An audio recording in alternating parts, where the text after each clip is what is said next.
Olá, amigos da Revolução Industrial Brasileira. Com vocês, Fausto Oliveira, mais uma vez trazendo um comentário a respeito de temas econômicos sob a perspectiva desenvolvimentista. Eu que sou o único jornalista de economia do Brasil assumidamente desenvolvimentista, haverá outros muito em breve, com toda certeza, mas ainda sou filho único de mãe solteira aqui nesse debate. Eu quero trazer para vocês uma notícia muito boa. Hoje, 19 de outubro, saiu uma reportagem, na verdade um artigo, assinado pelo Pedro Cafardo no jornal Valor Econômico, chamado Liberais versus Progressistas, um embate para 2022, que é uma excelente notícia, porque finalmente começam a se dar nomes aos bois no debate de economia do Brasil. Vejam lá, assistam esse vídeo até o final, vocês vão entender por que eu estou falando isso. Pedro Cafardo traz a economia para dentro do debate eleitoral, o que é fundamental. O que os candidatos estão pensando e o que eles vão propor para o encalacro econômico que está o Brasil aí nas eleições do ano que vem. Os candidatos, naturalmente, à presidência da República. Ele elenca 3 temas básicos e entrevista o professor José Luiz Oreiro, que é um grande amigo meu, professor, um dos maiores especialistas de macroeconomia do desenvolvimento, professor da Universidade de Brasília, tá? E, entre outras várias ocupações também que ele tem, todas elas credenciam o professor Oreiro como uma voz importante no debate de economia, fora desse mainstream, como se chama, em que sempre se defendem as mesmas reformas, os mesmos cortes de gastos, etc., etc., que compõem aí a regra geral do debate econômico homogêneo, unitário e por isso mesmo limitado que tomou conta do Brasil. E a grande notícia é a seguinte, de que no artigo em que o Pedro Cafardo entrevista o José Luiz Oreiro, aparecem nomes aos bois. Então vamos a eles. Vou citar aqui uma frase, tá? Ipsis literis do artigo, com o qual ele faz o segundo parágrafo já. Pedro Cafardo diz assim: 3 temas básicos exigirão definições claras dos candidatos: teto de gastos, reforma tributária e controle de capitais. Olha aí, então já avançamos um bocado, né? Até pouco tempo atrás, ninguém nem admitia discutir essas coisas. Eram dadas como consensos celestiais, como verdades quase absolutas, não é verdade? E aí ele diz o seguinte, em resumo, trata-se de uma escolha entre a continuidade da política neoliberal atual na economia, percebam, continuidade da política neoliberal atual na economia. Então pronto, então está definido que finalmente aí o pessoal admitiu que a atual política econômica é altamente conservadora, é neoliberal sim. Aliás, o uso da palavra neoliberal significa muito, tá? Então nesse sentido, vindo de um articulista do jornal Valor Econômico, isso é significativo. Então assim, admitiu-se que é neoliberal. Então a adjuntiva é escolher continuar a política atual neoliberal deste governo, como sempre se diz, ou a aposta em novas políticas progressistas, né? Agora a moda é chamar de progressistas, adotadas após, o que ele diz aqui, tropeço global do neoliberalismo e as mudanças determinadas pela emergência ambiental. Pois muito bem, então todo aquele nosso debate que a gente faz aqui, o Paulo Gala faz, o André Roncalha faz, os outros amigos todos do desenvolvimento fazem, de dizer, olha, nós estamos sob o neoliberalismo, né? O que é negado por muitos economistas.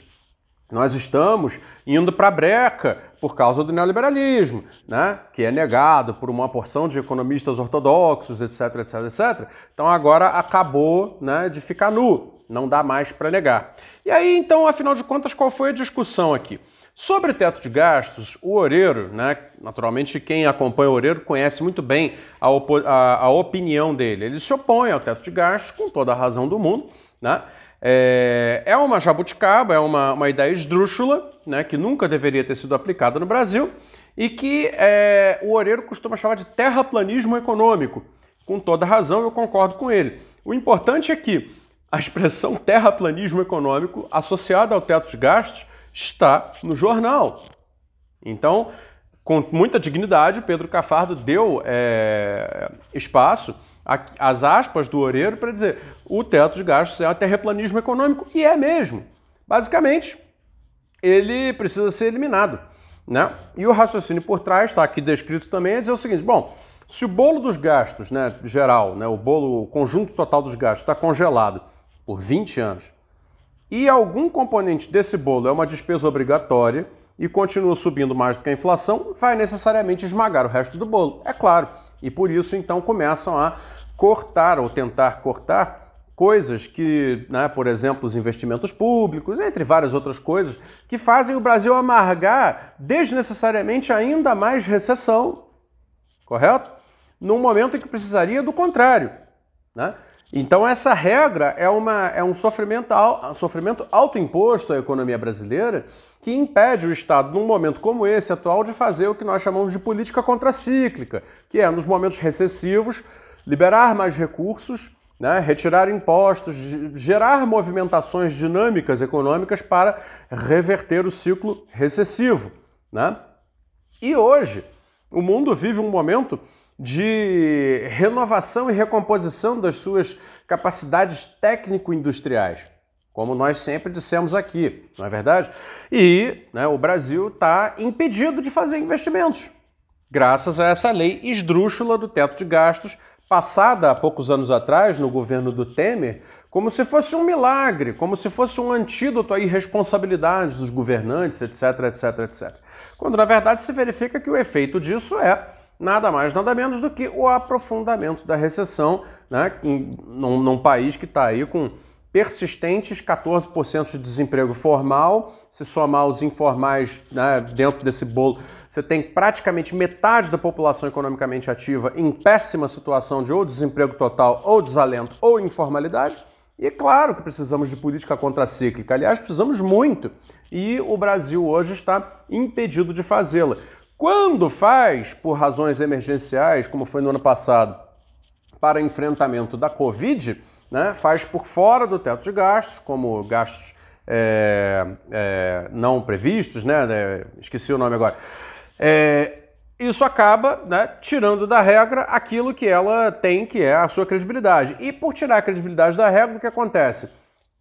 Para recuperar a credibilidade, os gestores econômicos conservadores acabam apertando ainda mais o cinto em cima dos gastos que são obrigados dentro do teto. Ou seja, né, os investimentos obrigatórios em saúde e educação, os investimentos públicos em infraestrutura, etc, etc, tudo isso fica constrangido ainda mais pelo fato de que por fora do teto, pela previsão legal de que ele pode ser quebrado por questões emergenciais, ele, né, vem a ser desrespeitado. Então é preciso simplesmente eliminar essa regra e voltar a trabalhar com um panorama fiscal razoável, inteligente, em que, né, aí passamos para o segundo ponto, a composição da receita do Estado seja repensada através de uma reforma tributária. Hoje o sistema tributário brasileiro é ruim e isso é consenso entre todos, é ruim. Não existe defesa para o sistema tributário brasileiro. Ele é cheio de erros. Um dos principais erros, por exemplo, é que o setor industrial, que precisa urgentemente de modernização tecnológica, recomposição de cadeias, etc., paga entre 4 e 5 vezes mais tributos do que a agricultura, a agropecuária, a mineração e os serviços urbanos.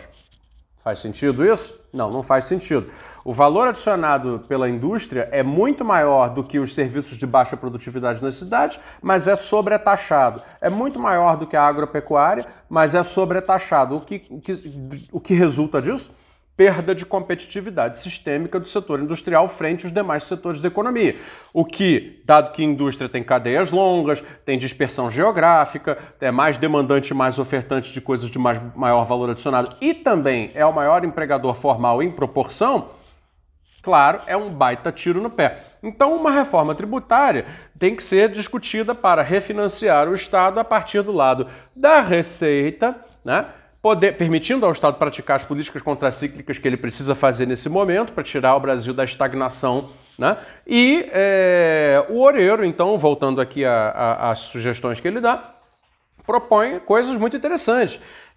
Um debate que é pouco feito é a taxação sobre propriedade. A gente, em geral, fala de grandes fortunas, fala de imposto de renda, etc., mas tem os impostos sobre propriedade, que precisam ser mais bem aplicados. O IPTU sobre a propriedade urbana e o ITR sobre a propriedade rural, né? Que é a mesma coisa que o IPTU, só que para o território rural. O ITR no Brasil é uma ficção. Ele é muito pequeno e muitas vezes é sonegado, quando na realidade são as geografias brasileiras que são mais ricas atualmente.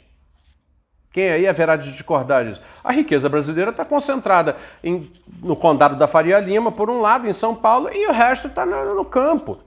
Então, é necessário que as unidades territoriais rurais, lá os módulos rurais, né, os módulos fiscais das fazendas, etc., recalculem, através de uma nova lei,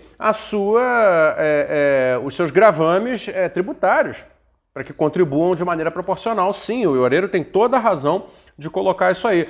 Sugere também ele tratar da questão da pejotização. Afinal de contas, o profissional liberal PJ acaba pagando 6% de imposto contra 27,5% do seletista. E entramos na questão do controle de capitais, né? E aí vamos lá. Falar de controle de capitais na mídia hegemônica brasileira é porque alguma coisa mudou. Alguma coisa mudou. Assim, foi dada a palavra ao Loureiro, e aí está aqui a expressão da ideia de que, bom, para nós não é novidade alguma, mas assim, eu imagino que deve ter gente que leu isso aqui no Valor Econômico que deve ter tido coceira, alergia, porque simplesmente ficou dito aqui. Economistas, entre eles Loureiro, consideram que o Brasil tem uma das economias financeiramente mais abertas do mundo. É uma das economias financeiramente mais abertas do mundo. A conta de capitais brasileira é uma rodoviária, entra e sai quando quem quiser, a hora que quiser. Basicamente, você não precisa anotar nada, só quer saber quanto dólar entrou e quanto dólar saiu. Essa é a conta de capitais do Brasil, absolutamente aberta e sem filtragem, sem critério. E aí, ficou claro aqui, está dizendo, é o contrário do que fizeram os países do leste asiático, que adotaram rígida política de controle de entrada e saída de capitais, ao passo que fizeram abertura comercial, com estímulo às exportações de manufaturados. Aqui no Brasil não, abriu-se a conta de capitais e fechou-se a de comércio, só que, né, sem, naturalmente, criar as condições para que a indústria pudesse aproveitar isso, porque ao contrário, né, foi feito todo o período de juros muito altos, dólar muito baixo, etc, etc. Então veja, essa liberalização financeira que o Brasil já vive e vive há décadas, né, segundo aqui apareceu no jornal Valor com palavras do Loureiro, permite a entrada e saída de uma enxurrada de capitais especulativos de curto prazo, que tem levado à valorização do câmbio, à inflação, alta dos juros e destruição da indústria, que hoje responde por 10% do PIB, menos do que em 1947. Acreditem, tudo isso no Valor Econômico. E aí, a cereja do bolo. Deram aspas para o Loureiro dizer que o país virou um fazendão.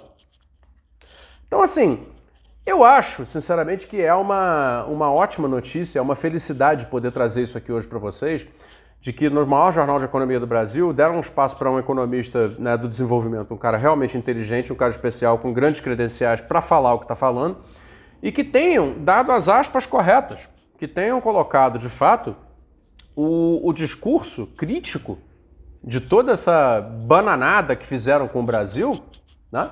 Porque em algum momento precisa acumular a massa crítica para reverter esse processo. Ou, né, pergunto eu, como sempre pergunto, até quando a gente vai aguentar uma sociedade cuja população economicamente ativa está, metade dela pelo menos, jogada na informalidade? Até quando vamos aguentar uma renda per capita declinante? Até quando vamos aguentar uma estagnação econômica cujo poder de compra interno é corroído por uma inflação de custos, toda ela fruto de choques de oferta oriundos de dolarização, né, problemas de abertura de conta de capital, liberalização, etc, etc. O neoliberalismo destrói o Brasil, isso está na cara. Agora, que bom que pelo menos o Valor Econômico começou a falar nesses termos e nesses fatos. Isso é muito, muito significativo. Eu agradeço aí a oportunidade que o professor Loureiro teve, então, de fazer esses comentários, e vou tentar deixar o link aí embaixo para vocês poderem ver a reportagem, né, e ler com seus próprios olhos, tá bom? Obrigado, pessoal, até a próxima.